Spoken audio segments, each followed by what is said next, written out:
Hello? Hey, what's up, Ginuwine? Hey, what's up, Doc? How are you doing? How you doing? I'm good, man. How are you? No, I'm pretty good. I'm pretty good, man. Just making it, man. Doing what I do, brother. Cool. Thank you for taking the time out for the interview. I appreciate it, man. Oh, no problem. Thank you for interviewing me, man. No problem. First, I just want to start out. You're preparing to release your seventh album, Elgin, next month. You've been in the industry about 15 years now. How does it feel to still have a fan base that's there supporting you through it all? Oh, it's always good, man, to have your fan base and to continue to do what you love to do and just make a living and, see the people travel and do everything, man. It's always a great thing for me. So I'm just appreciative that I'm still here after 15 years and people are still coming out to see me and still relevant and still doing what I love to do. So it just feels good, man. Hopefully it can continue for another 15 years. Cool. And talk to me about the album. What kind of approach did you take with the album, and what kind of sound can we expect to hear on there?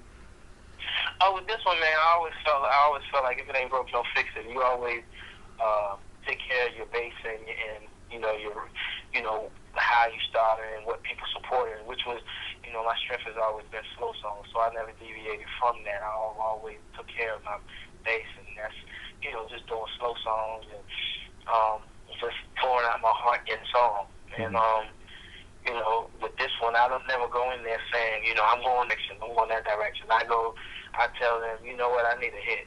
Whoever got the hit, that's what I want. You know what I mean? Whoever got good music, that's what I want. So, I just do songs, as many songs as I can, then I put it together as when I get sort of like in the middle, after I get to like 30 songs, that's when I start really thinking about the name of the song. I mean, the name of the CD and what direction all the songs are going and all that kind of stuff. But I don't never want to put myself in a,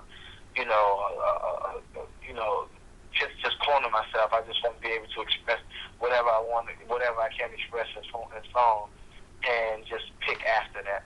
Yeah. Okay. Cool. Talk to me about the first single, "What Could Have Been," and how that song came together. Well, What Could Have Been was a song done by a guy named Saint Nick, and it was written by Atazio and myself. And it's just a song that makes you reminisce and think about what you lost and what you would have done if it could have been the way that you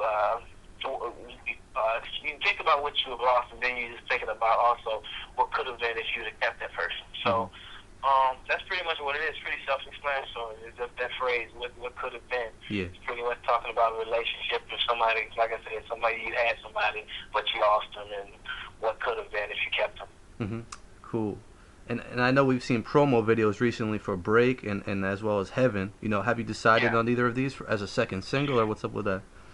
Well, we don't know, and that's our dilemma. We have a good problem, but we want to make the right choice. So really, hopefully we'll make the right choice. But we've been getting great feedback, and I guess you can, that's a great thing.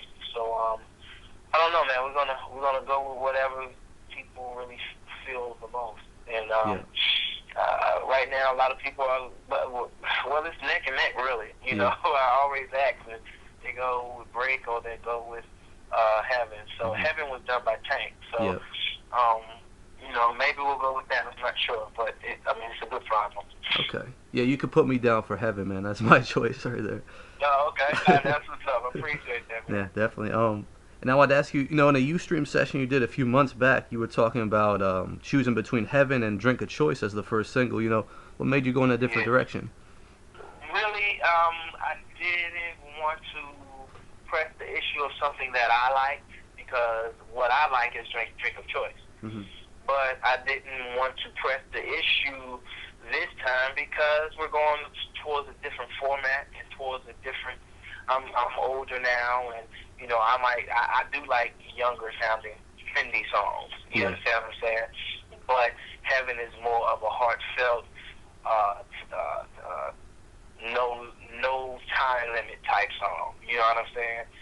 So this is, and since I am a little older, we have to go towards what actually will best benefit us on this CD. And probably it would be that, but me, I'm still young at heart, and I still love to, I like metaphorical type songs, and that song is just one of those songs that does it for me. I love that song, Drink of Choice. It reminds me of So Anxious. Yeah, I love that song too, man. I can't wait to hear the full version of that one.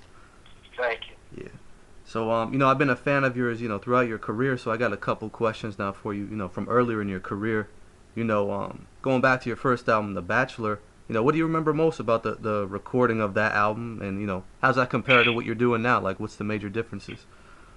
Well, the thing that I remember about recording The Bachelor, we was in Ithaca, New York. That was just cold and upstate New York, and we went up there so we can get away from everybody and just concentrate on us doing hit songs.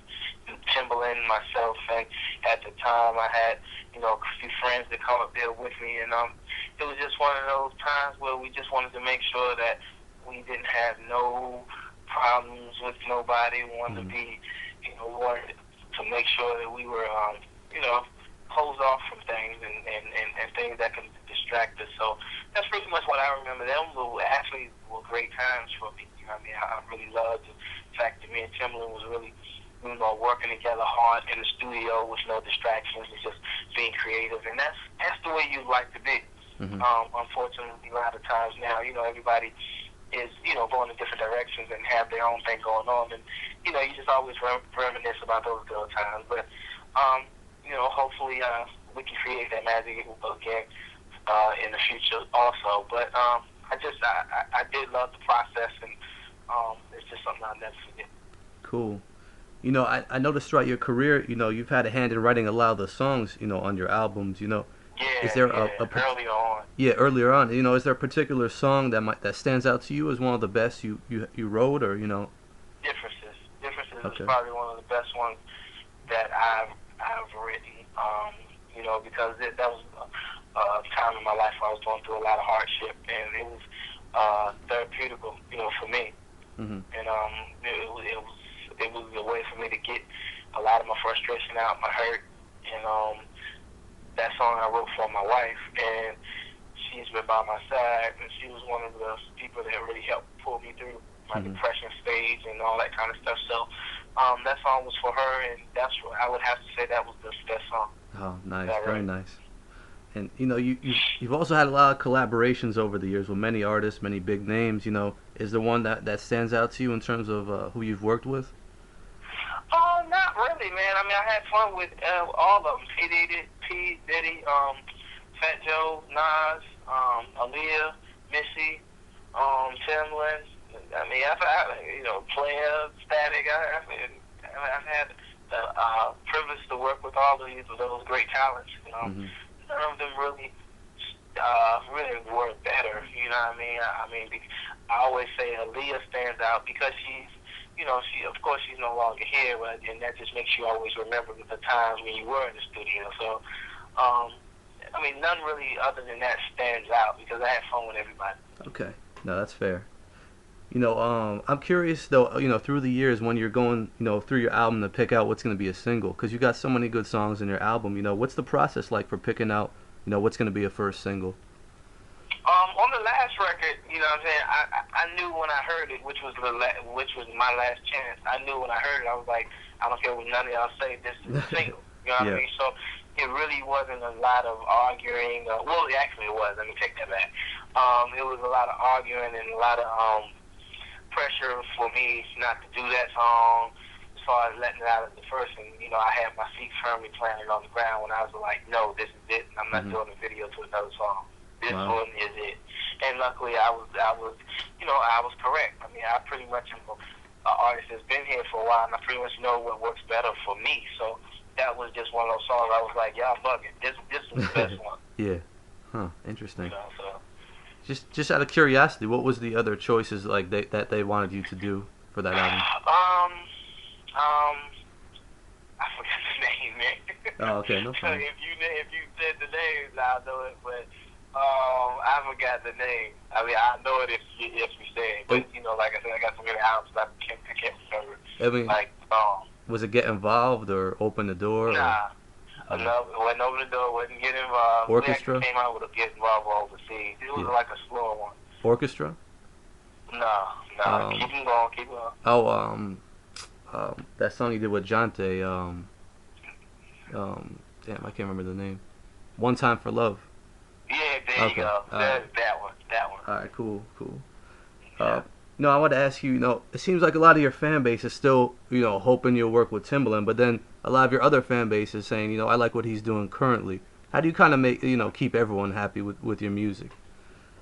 I don't know, man. I just still go in the studio and do what I love to do and just hope for the best. I'm not, people will be people and they'll come and go. They'll like you, not like you. And, I just try to stay true to myself first of all. And that's what's most important. Because that way, when you are successful, you can stand out and say, look, I did it my way and I did it the way that I wanted to do it. So, hopefully we will work together in the near future. But until then, I got to keep moving. I got to keep living. I got to keep working. Yeah, cool. All right, a couple months ago, I stumbled across a track that you did while you were in the Basement clique, and it's called "Let's Stop Effing Around." I was wondering if you remember anything about that song or anything you recorded while with the Basement. Nah, I don't remember Let's Stop Effing Around. I do remember Never Really Matter Too Much. Let Me Love You Down. I did that with DeVante, but I don't remember it. That's so long ago. Yeah. You're talking about 93, 94. Yeah, no, that's cool. All right, so, after we mentioned you've been in the industry for 15 years and you've worked with all these great stars, Timbaland, Missy, Static, Aaliyah, what do you think is your legacy that you're going to leave on music once you're done? I think the legacy that I leave on music is just an artist that went out here and gave 100% and, songs that stand the test of times. That's like Pony. I still hear Pony. You know what I mean? Even though it was very raunchy and whatever, it was very different at the same time. And it came into music at a time when music was pretty blasé at the time, and we just gave it a shock. We gave it a joke. You know what I'm saying? As far as me, Timbaland, and Missy, and Aaliyah when we came in the business. So I think the legacy that I leave is just a great entertainer, and that's what I want to be remembered as, a great entertainer. I never claimed to be the best singer. I never claimed to be the best dancer, but I do claim to be the person that can put together the best. Okay, cool. That's all the questions I had for you, Ginuwine. Is there anything else you'd like to add?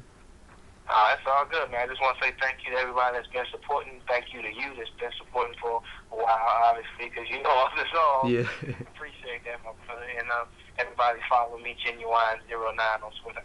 Cool. Best of luck with this new album. I'm looking forward to it, man.